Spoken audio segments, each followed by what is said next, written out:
자, 오늘 팔복의 6번째 시간인데 청결, 사실 원래는 물리적 개념입니다. 그 씻어내다. 그래서 이 말을 보통 카탈로스라고 해요. 헬라 말로는 어떤 물건을 또 더러워진 얼룩진 것들을 씻어낸다, 뭐 그런 뜻이에요.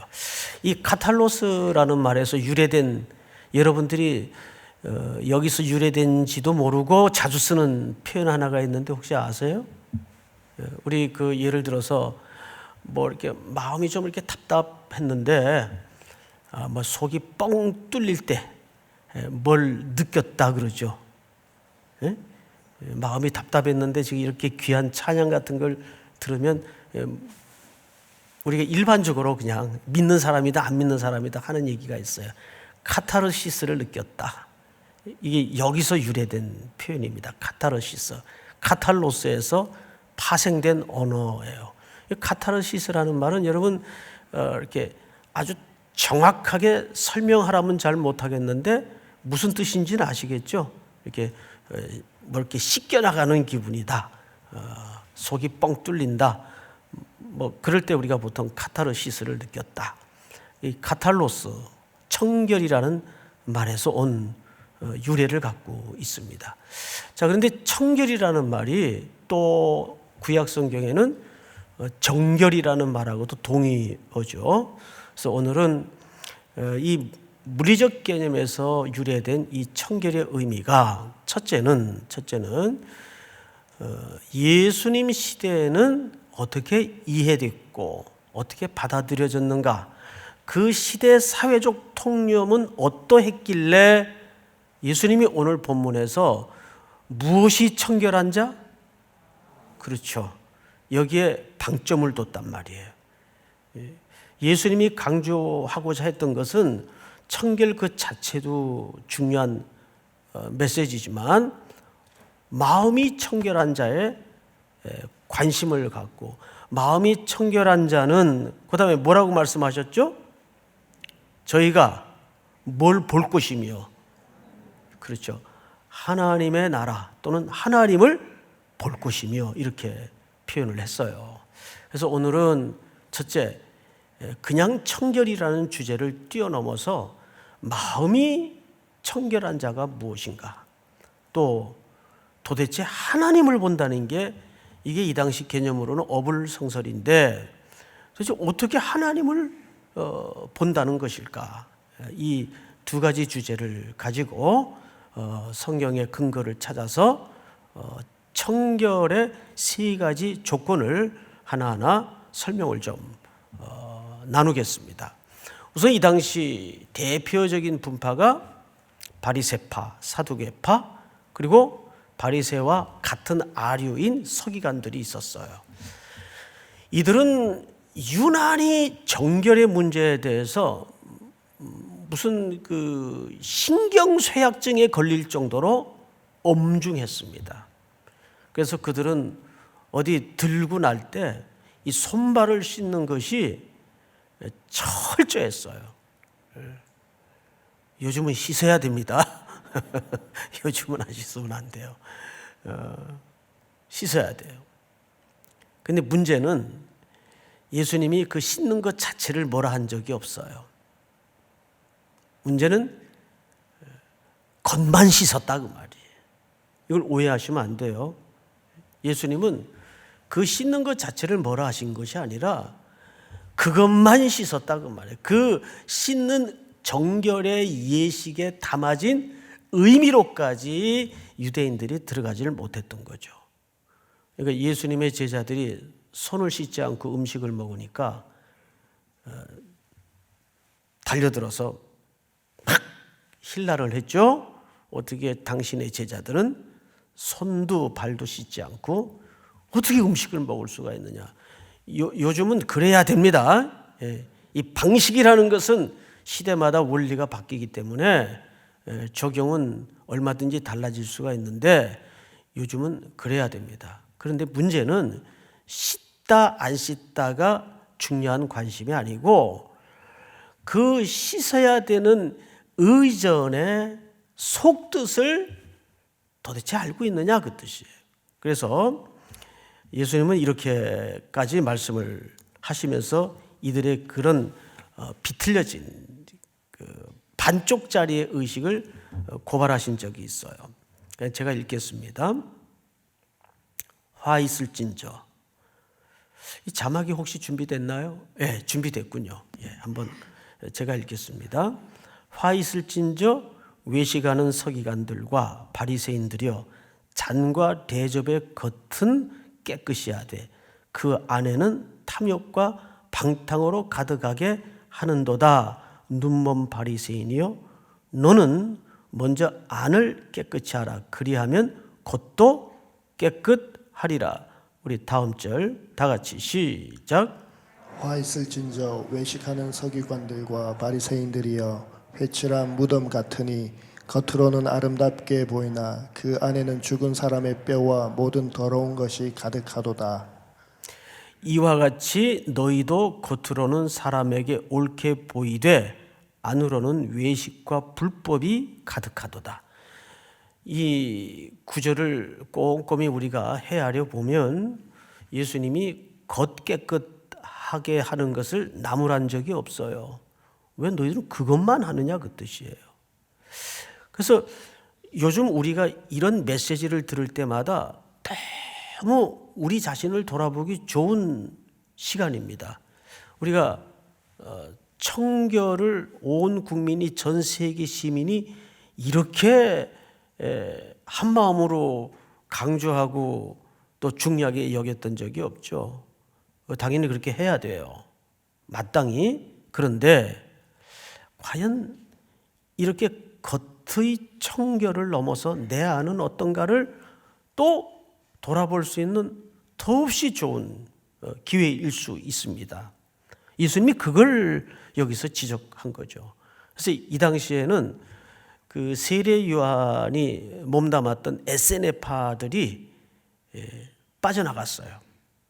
우리는 이런 삶은 안 되겠다 싶어서 그들은 아예 일상의 삶을 분리시켜서 광야로 들어갔죠. 그래서 쿰란 공동체를 형성하게 됩니다. 그리고 그들은 가장 중요하게 여겼던 게 정결 예식이에요. 그런데 놀랍게도 그들의 생활을 이렇게 돌아보면 그들의 정결 예식의 첫 번째 근본 정신이 뭔지 아십니까? 나를 깨끗하게 위해서가 아닙니다. 공동체를 깨끗하게 하고 남의 배려 차원에서 자신을 깨끗하게 한 거예요. 그러니까 바리새인과 서기관들보다는 훨씬 낫죠. 이 SNF파는 오히려 어떤 의미에서는 정반대의 삶을 지향했던 아주 중요한 연구 대상입니다. 자, 그런데 예수님은 오늘 예수님이 말하고 싶은 정결의 의도가 있었어요. 그래서 예수님이 말씀하시고 싶었던 청결의 세 가지 조건은 뭘까를 우리가 좀 지금부터 하나하나씩 들여다보도록 하겠습니다. 첫 번째 야고보서 4장을 좀 띄워주실까요? 네. 그런즉 너희는 하나님께 복종할지어다 마귀를 대적하라 그리하면 너희를 피하리라. 8절 같이 봅시다. 시작. 하나님을 가까이 하라. 그리하면 너희를 가까이 하시리라. 죄인들아 손을 깨끗이 하라. 두 마음을 품은 자들아 마음을 성결하게 하라. 손을 깨끗이 하라. 마음을 성결하게 하라. 오늘 예수님이 강조한 청결의 요지가 여기 다 담아져 있는데 거기 반대 개념으로 설명한 역설의 해석이 하나 있어요. 그건 뭐냐면 두 마음을 품은 자들. 두 마음을 품은 자들은 뭐하지 못한 자들입니까? 마음이 깨끗하지 못한 자의 반대 개념으로 설명을 했단 말이에요. 그러니까 뒤집어 얘기하면 무슨 이야기가 되죠? 마음이 청결하려면 두 마음을 품어야 돼요? 한 마음을 품어야 돼요? 한 마음을 품어야 돼요. 그러면 도대체 한 마음을 품는다는 게 무슨 뜻일까? 가장 그 확고한 신뢰를 성경에서 한번 소개를 좀 할까 합니다. 베드로가 풍랑이는 바다에서 죽게 생겼는데 그걸 예수님께서 기도하시다가 아시고 한밤중 바다 위를 걸어서 저벅저벅 배 쪽으로 향하세요. 이때 제자들이 그 예수님을 향해서 뭐라고 소리쳤죠? 귀신이다. 귀신이다. 난이 두려워하지 마라. 이때 이 베드로가 정말 주님이십니까? 그러면 나를 명해서 물 위로 걸어오라 하소서. 그래서 베드로가 배에서 내려서 예수님을 향하여 물 위로 걸었습니까? 안 걸었습니까?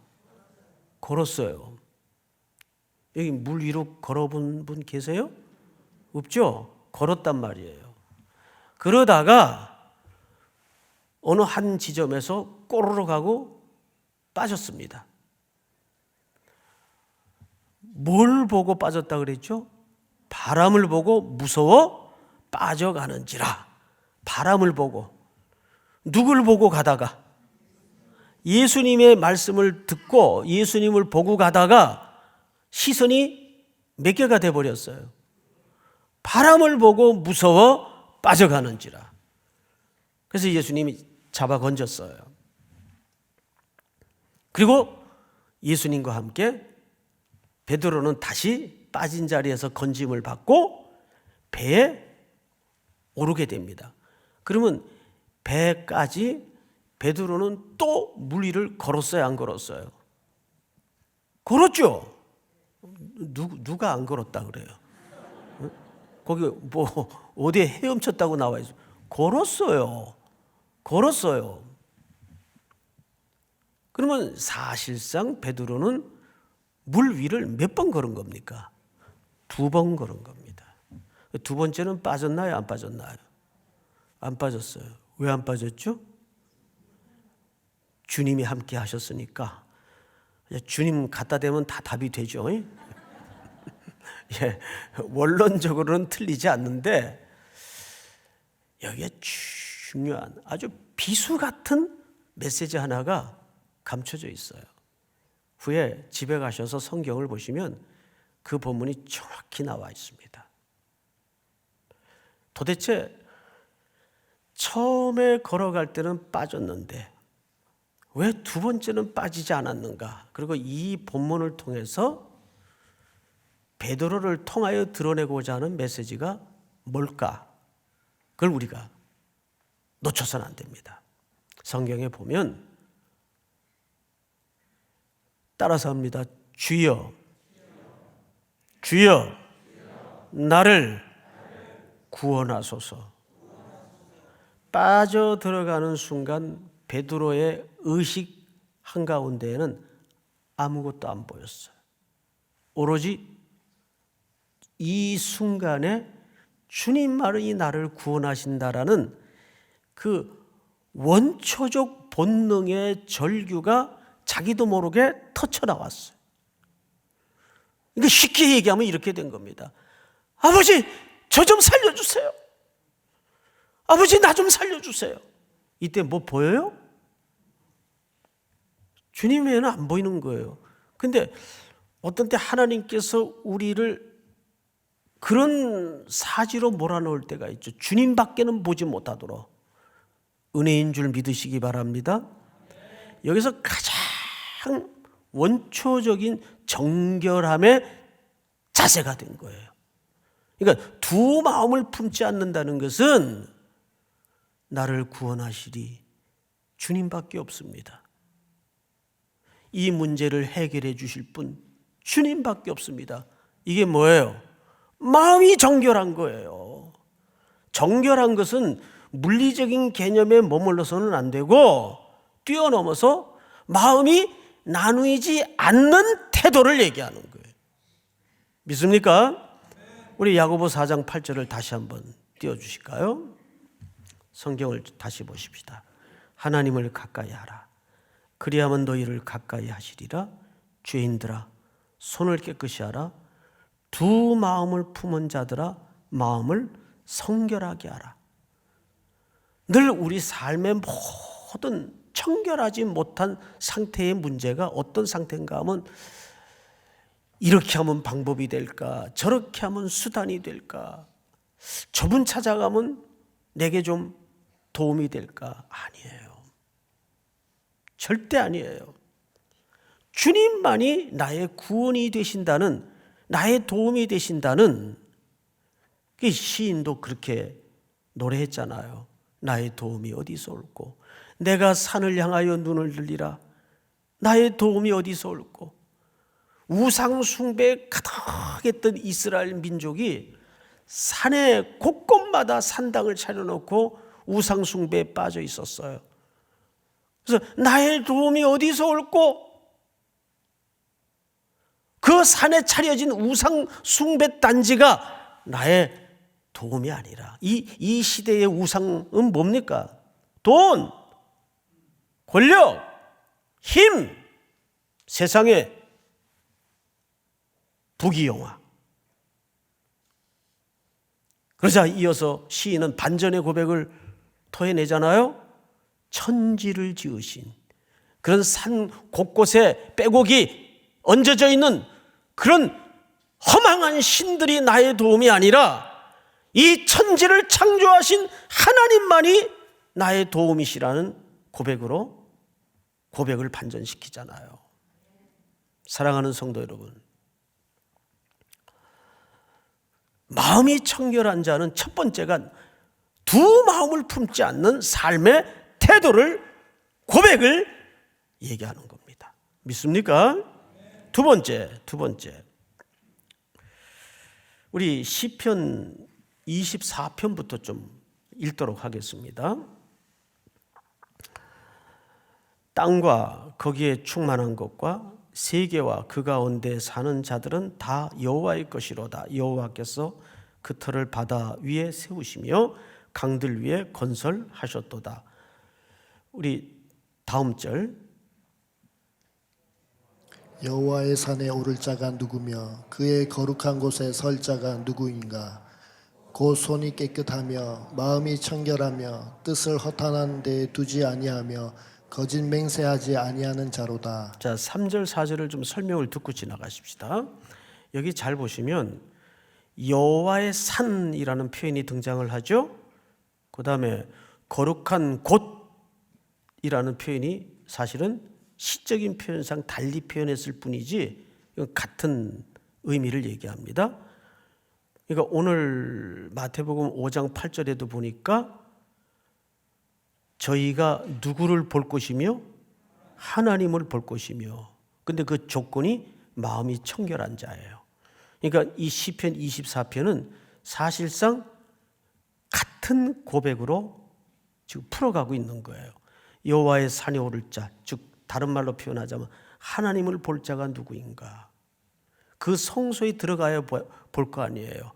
그 성소에 들어갈 자가 누구인가? 곧 손이 깨끗하며, 이 손에 대해서 나중에 좀 설명을 따로 드릴게요. 또 마음이 뭐하며? 청결하며 뜻을 허탄한 데 두지 아니하며 거짓 맹세하지 아니하는 자로다. 5절. 그는 여호와께 복을 받고 구원의 하나님께 무엇을 얻으리니? 의를 얻으리니. 그러니까 이 의는 다른 말로는 무엇으로 여기 표현했네요? 복. 그러니까 의는 내가 의로워진다고 의가 되는 게 아니에요. 의는 주어지는 것이에요. 믿습니까?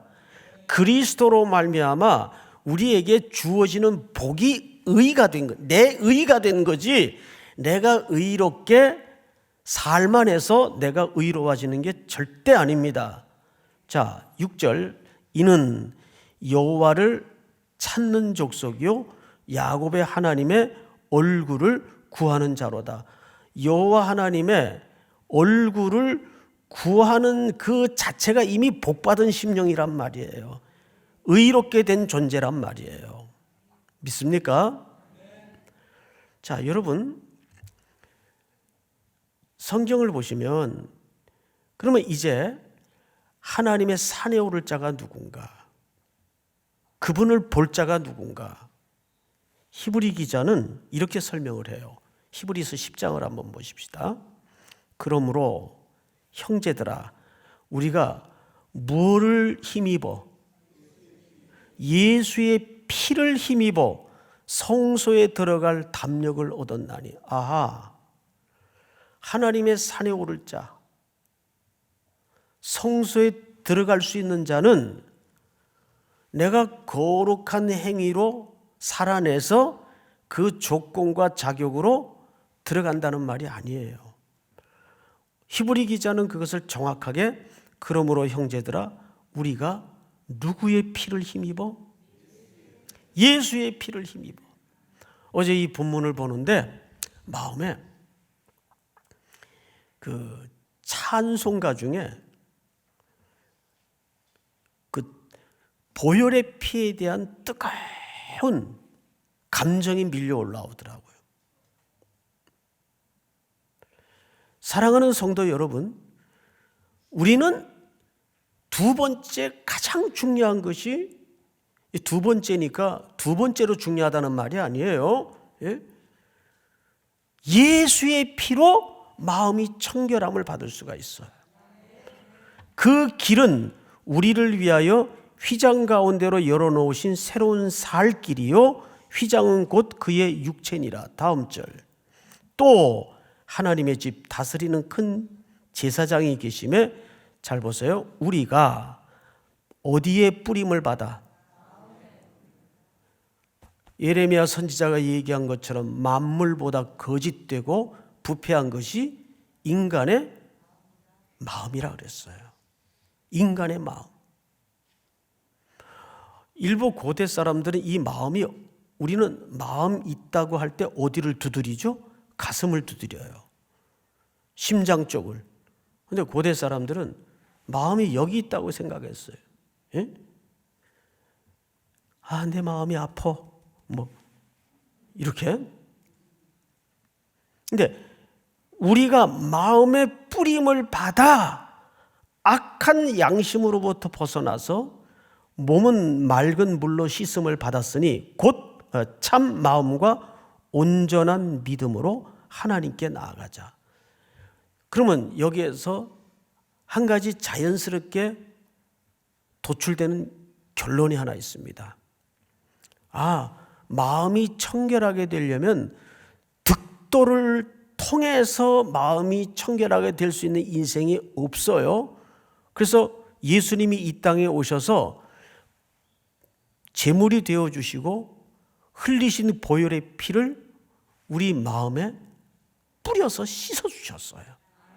그 결과로 우리가 온전한 믿음을 가진 자가 되었다고요. 믿습니까? 여기 보니까 참 마음과 온전한 믿음으로. 온전한 믿음이라는 건 그래서 내가 무슨 이제 내 믿음이 한 90%는 도달했고 아직 100%는 안 돼, 그런 개념이 아니에요. 그리스도의 보혈의 피로 우리는 온전한 믿음을 가진 자가 됐습니다. 믿습니까? 두 번째, 마음이 정결하게 되려면 예수의 피를 힘입어야 돼요. 예수의 피 외에는 방법이 없어요. 예수 십자가 흘린 보혈로 그대는 씻기어 있느냐. 이 찬송이 저절로 나오는 거예요. 자, 그런데 여러분, 여기서 모든 게 그러면 됐네 이제. 과연 복음이 그렇게 간단할까요? 그렇지 않아요. 아까 설명드리고자 했던 이제 그 부분을 마저 설명을 좀 드리겠는데, 우리 22절 한번 좀 띄워주세요. 22절.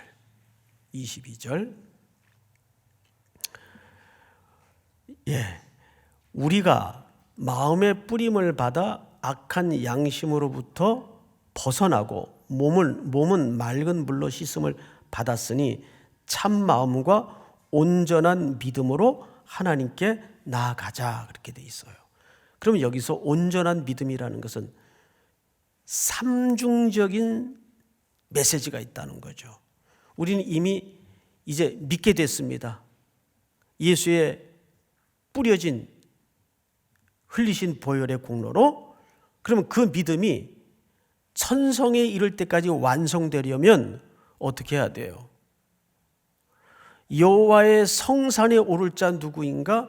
그 손이 깨끗한 자로다 그랬습니다. 손이라는 것은 주로 뭘 설명할 때 성경에 표현되죠? 이거는 우리 삶과 행위를 설명할 때 손이라는 기능이 등장을 하게 돼요. 그럼 뭘 여기서 설명하는 겁니까? 예수님이 서론 부분에서 바리새인과 서기관들의 그런 겉만 청결하게 하는 그 이중적 삶의 태도에서 신랄하게 비판했던 가장 굵은 이유가 뭐였어요? 그 속은 악하고 더러운 것들이 가득했기 때문에. 이거를 일찍이 이사야 선지자가 이렇게 고발했죠. 자, 너희가 손을 펼 때에 내가 내 눈을 너희에게서 가리고 너희가 많이 기도할지라도 내가 듣지 아니하리니 이는 너희 손에 뭐가 가득함이라? 피가 가득함이라. 대체 왜 손에 피가 가득했다는 말일까요? 손이 깨끗하지 않아요. 이스라엘 백성들이. 다음 절 같이 읽읍시다. 시작. 너희는 스스로 씻으며 스스로 깨끗하게 하여 내 목전에서 너희 악한 행실을 버리며 행악을 그치고 선행을 배우며 정의를 구하며 학대받는 자를 도와주며 고아를 위하여 신원하며 과부를 위하여 뭐하라? 변호하라. 이 전부 뭐에 해당하는 덕목들이 열거된 걸까요? 그들이 늘 하나님께 손을 펼쳐요. 그 말은 제의적 행동과 태도에 대해서는 어느 민족보다도 열심이다 그 말이에요. 우리 15절을 다시 한번 돌려주세요. 너희가 손을 펼 때에 그 말은 그들이 제의적 제사를 드릴 때 그 말이에요. 헌금도 하고 예배도 꼬박꼬박 나오고 중요하죠.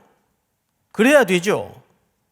그런데 정작 문제는 그 제의적 현장을 떠나면 여전히 그 손에 피가 가득한 삶을 끊어내질 못하는 거예요. 이게 뭐죠? 이거는 온전한 믿음으로의 순례자의 걸음들이 아니라는 거예요. 그래서 우리는 정리를 하자면 첫 번째 청결의 조건이 뭡니까? 두 마음을 품지 않는 거예요. 두 번째 청결의 조건이 뭡니까? 예수의 피를 힘입는 거예요. 마지막 마침표와 같은 세 번째 청결의 조건은 그 손이 깨끗한 자입니다. 즉 온전한 믿음의 행위를 일상의 삶으로 돌아가서 그대로 순종에 펼쳐낼 수 있는 조건을 얘기하는 거죠. 믿습니까?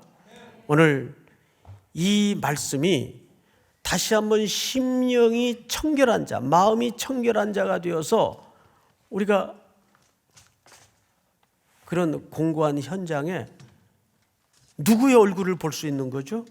하나님의 얼굴을 볼 수 있는 거죠. 그래서 이런 공고한 자들의 떨구어지는 눈물 속에 하나님의 얼굴이 있어요. 그 하나님의 얼굴을 오늘날 한국교회가 결코 외면해서는 안 되는 겁니다.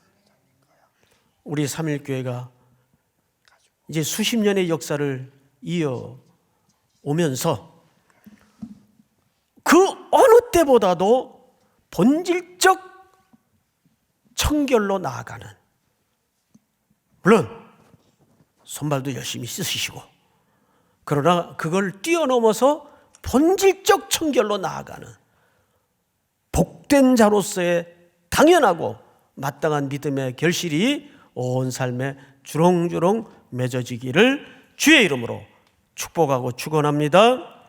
우리 다 일어나셔서 우리 찬송가 254장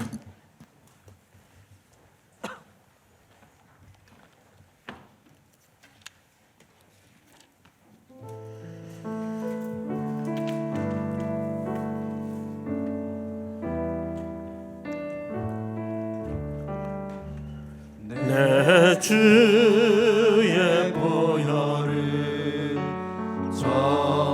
정하고 정하다 내 죄를 정케 하신 주 날 오라 하신다 내가 주께로 지금 가오니 십자가의 보혈로 날 씻어 주소서 약하고 주에도 주께로 나가면 힘주시고 내 주함을 곧 씻어 주시네 내가 주께로 지금 가오니 십자가의 보혈로 날 씻어 주소서 나로라 하심을 온전한 믿음과 또 사랑함과 평안함 다 주려 함이라 내가 주께로 지금 가오니 십자가의 보혈로 날 씻어 주소서 그 죄인 복마다 살 길을 얻었네 한없이 넓고 큰 은혜 베풀어 주소서 내가 주께로 지금 가오니 십자가의 보혈로 날 씻어 주소서 그 피가 맘속에 큰 증거 됩니다 내 기도 소리 들으사 다 허락하소서 내가 주께로 지금 가오니 십자가의 보혈로 날 씻어 주소서 우리 서신제로 한번 다 같이 기도합시다. 오늘 주신 세 가지 조건이 내 삶의 일상으로 회복되게 하시고 첫째는 마음이 나누어지지 않는 오로지 주님만이 구원이심을 매일매일 입술로 삶으로 고백하게 하여 주시옵소서.